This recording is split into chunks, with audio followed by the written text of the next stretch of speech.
جاتا ہے، اور اللہ پر بھروسہ ہی دراصل انسان کو غنی کر دیتا ہے، اور اللہ تعالیٰ اپنے فضل سے بندوں کو غنی کرتا ہے اور ان پر اپنی رحمت نازل کرتا ہے۔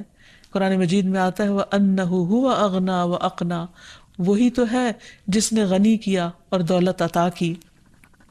بعض اوقات وہ دے کر لے لیتا ہے، بعض اوقات دینے کے بعد پھر وہ مزید دیتا ہے، اور یہ سب اس کے اپنے فیصلے ہیں، لیکن انسان کو ہر صورت میں اللہ تعالیٰ کی طرف ہی رجوع کرنا چاہیے اور اللہ تعالیٰ کی تقسیم پر راضی رہنا چاہیے، قناعت اختیار کرنی چاہیے۔ اور جب انسان پر فقر و فاقہ یا بھوک کی کوئی کیفیت طاری ہو تو نبی صلی اللہ علیہ وسلم کی بھوک کو یاد کر لینا چاہیے۔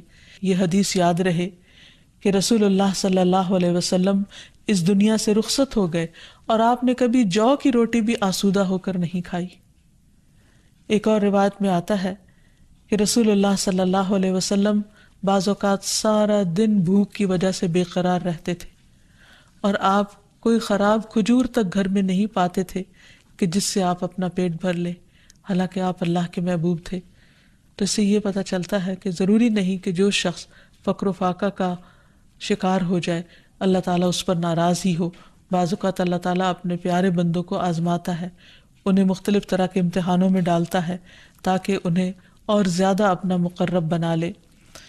پھر اسی طرح انسان جب دعائیں کرے تو جو دعائیں ہمیں قرآن و سنت میں سکھائی گئی ہیں ان سے خاص طور پر اللہ تعالیٰ سے مدد مانگتا رہے۔